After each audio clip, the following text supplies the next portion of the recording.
This is the story of Amara, a church girl. Beautiful, innocent, full of light. She was 19, but her heart was like a flower that never knew dust. Her smile could light up the coldest room. And her voice was like water from heaven, soft, pure, and sweet. Every Sunday, when Amara sang in church, the whole building would go silent. Even the children stopped playing.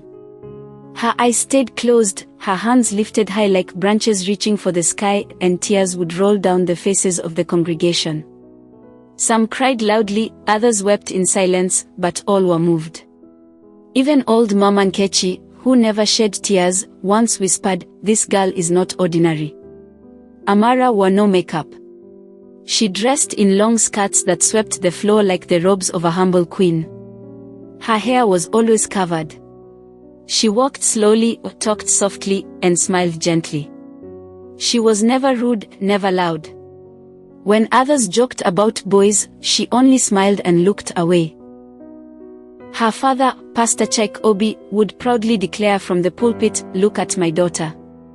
Proof that God still makes perfect girls." The congregation clapped. Old women prayed, "Dear Lord, let my daughter grow like Amara." And the men said, "That girl will bring peace to any man who marries her." Amara read the Bible as though it were her diary. She didn't just memorize verses, she understood them. When her mother fell sick, she didn't run to the chemist. She knelt beside her and prayed, "Oh Lord, heal my mother." By morning, her mother was strong again. People believed Amara was woven from the very fabric of heaven, a golden child, a shining light, a dove among crows. And truly, they weren't wrong. But what they didn't know was that even the brightest moon has a dark side. And Amara's was quietly waiting. When she gained admission into the university, the whole church rejoiced. Her father said, "The Lord has done it again." Her mother sang with joy. They bought her new clothes, a gas cooker, a Bible with golden edges, and a phone for school.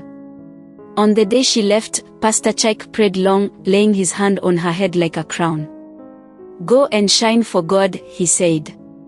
Amara nodded, her eyes full of fire. She packed her Bible fast, then her nightgown, then her little white slips of paper with handwritten verses. Her bag was full of faith. At school, she shared a hostel room with 4 girls. 3 of them were like city breeze, fast, loud, and full of color. Their names were Busy, Eda, and Kemi. They wore short dresses, long lashes, and perfumes that filled the room like rainfall after drought. Amara kept her corner neat and pasted Bible verses beside her bunk. "Be not conformed to this world. Flee from every appearance of evil." She prayed every night on her knees, a voice soft, hands joined. But the others mocked her. Busy would roll her eyes and say, "Holy Mary has started again." Eda whispered, "One day she'll join us." Amara only smiled and replied, "This life won't last. God is watching." They laughed. "Our church girl has spoken. Clap for her." But Amara didn't change. She read her Bible each morning, listened to gospel music before class, then called her parents every Sunday. "Daddy, today's message was powerful," she would say. "God bless you, my child," Pastor Chek replied. Even when her roommates bragged about the men they met and the money they got, Amara closed her ears. "I am enjoying life," she told them one evening. "God is enough for me." But temptation doesn't always knock loudly. Sometimes it slips in like a quiet wind. And everything was fine until it wasn't. But life has a way of testing the purest souls. Temptation doesn't always arrive with drums and noise. Sometimes it slips in quietly, like a shadow at noon. For Amara, the test came through hunger. Weeks after she settled in school, the money from home slowed down. She refreshed her banking app again and again, nothing.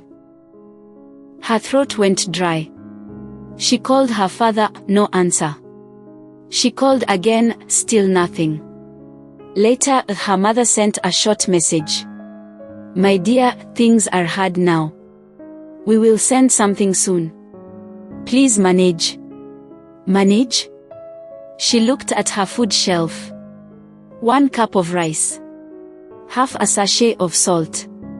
Nothing more. That night she boiled the last of the rice and ate it slowly, each spoonful falling into her empty stomach like rain into dry soil. Across the room, her roommates laughed and feasted, fried rice, suya, chilled drinks. The smell filled the room like a cruel perfume. Amara pressed her wrapper against her chest and whispered, "God will provide." But the days grew harsher. She borrowed from her friend Grace, but soon even that kindness ran out. Her body grew weak. Her steps became slow. At night, she wept into her pillow, whispering prayers that felt like they hit the ceiling and bounced back. One evening, as she sat alone, busy tossed a glittering dress on her bed. "Wear it," she said. "Just one night. You'll eat, you'll laugh, nobody will touch you. Just look pretty." Amara stared at the dress. It sparkled like it was made of stars. She shook her head. "No. I can't." "Suit yourself, church girl," Busy sneered, slipping into her heels. When they left, the room was silent. Amara's cracked phone blinked red, battery almost gone. No airtime. Her account balance still read 50 Nigerian nairas. Hunger clawed at her belly. Her pads were finished. She had stuffed tissue in her underwear. She looked at the dress again. It lay there, waiting. She stood, touched the cloth, held it to her body, and whispered, "Only this once." The door creaked open. Ada had returned to pick her lipstick. She froze when she saw Amara holding the dress, then grinned like a cat. "I knew you'd come around." That night, they dressed her up. Powders, lipsticks, perfumes, layers of a new skin. When the mirror was turned, Amara flinched. The girl staring back wasn't Pastor Chaik's daughter. Her lips were red, her skin glowed, her dress clung to her body like it was stitched for sin. "You look dangerous," Busy whispered. Amara didn't smile. She didn't speak. She just stared at the stranger in the glass. By 9:30 that night, the sleek black car pulled up, windows tinted like secrets. Inside, music whispered low. Amara sat at the edge of the seat, clutching her purse like a shield. When Busy passed her a slim glass of drink, she hesitated, then sipped. Sweet at first, but it burned. She coughed, then smiled faintly. The car stopped at a massive club.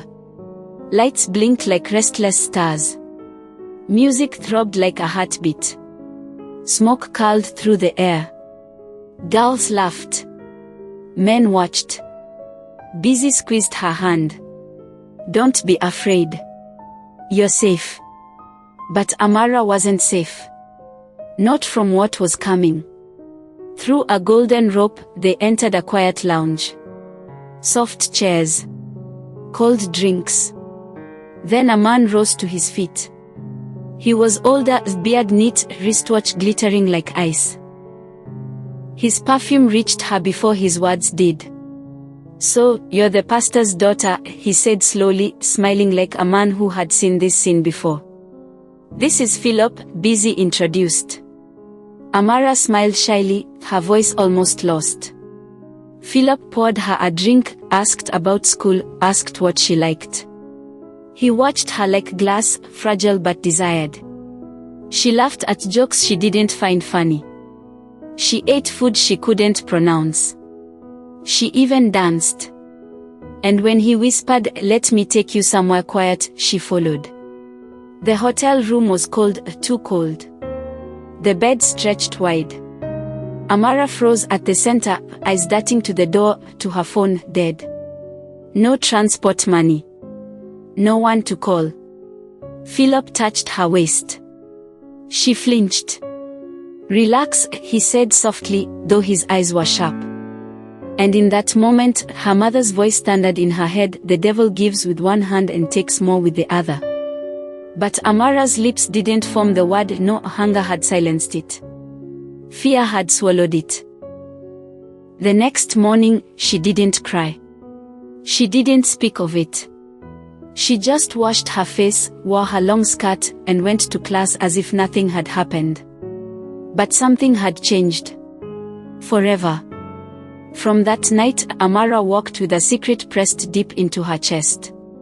Nobody could see it, but it was there, burning, whispering, eating her quietly. At first, she told herself it was survival. It was only once. I had no choice. God will forgive me. But survival has a way of becoming a habit. Philip began to call. Then to send money. Then to invite her again. Each time she hesitated, each time she gave in. Within months, Amara was no longer the girl who once sang like an angel in church. She dressed brighter, laughed louder, and her eyes carried a new emptiness. She skipped fellowship meetings. Her Bible gathered dust. Her phone buzzed at night, and she would leave the hostel in cars that came with tinted windows. Her roommates noticed. "She's gone," Ada whispered one night. "Not gone," Busy laughed. "Upgraded." But inside, Amara was breaking. Each morning she woke with a weight pressing her chest. Each time she looked in the mirror, she searched for the old Amara, the one with clean hands and clear eyes, but she couldn't find her anymore.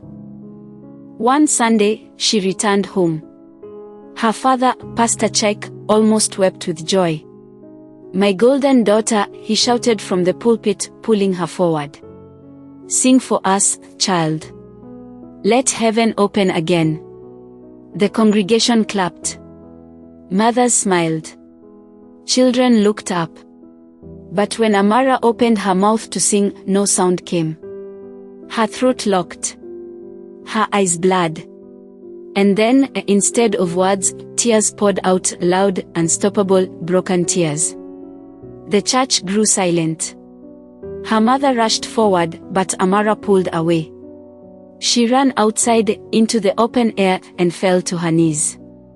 People followed, confused. She screamed into the wind, "I am not who you think I am." Her father froze at the door. Her mother covered her face. The congregation murmured. Amara's sobs shook the ground. I lost myself. I failed God. I failed you all." That night, the house was heavy with silence. Her father paced. Her mother prayed in whispers. Amara sat in her room, clutching her Bible as though it might burn her hands. When her mother entered, Amara whispered, "Mama, I can't go back. I am too dirty." Her mother knelt before her. "Child, even dirty water can be purified. Come home. Please, come back to God." But Amara only shook her head. Her tears wouldn't stop. She didn't sleep. The following week, news broke in the university. Amara had fainted in class. By the time they carried her to the hospital, her body was already failing. The doctors spoke in codes, but the truth was clear: Amara had been sick longer than anyone knew. A sickness she never shared, a sickness she carried quietly from those nights she couldn't undo. Her parents rushed in, weeping, calling her name. Her father held her hand, trembling. "My golden daughter, sing for me, just once more," he begged. Amara looked at him, her lips trembling, eyes drowning in sorrow. A single word slipped out, weak as smoke. "Forgive." And then, her hand fell. The church buried her in white. The same people who once praised her now wept over her grave. Some blamed the city. Some blamed her roommates. Others blamed her father's pride. But the truth was simple: Amara had been pure, but the world had been stronger. And in the end, she fell. Let this be a warning. A warning to every parent. Do not only train your child's voice, train their strength. Do not only clothe their bodies, clothe their spirit with wisdom. And to every youth listening, purity is not weakness, it is power. But once you trade it, even for a moment, the cost may be more than you can bear. Amara's story is not just a story. It is a mirror. Look into it carefully before it becomes your reflection. If this story touched your heart, don't just watch, share it. Leave your thoughts in the comments. And let's discuss the lessons together. Don't forget to like, subscribe, and turn on the bell so you won't miss more powerful African stories with deep life lessons.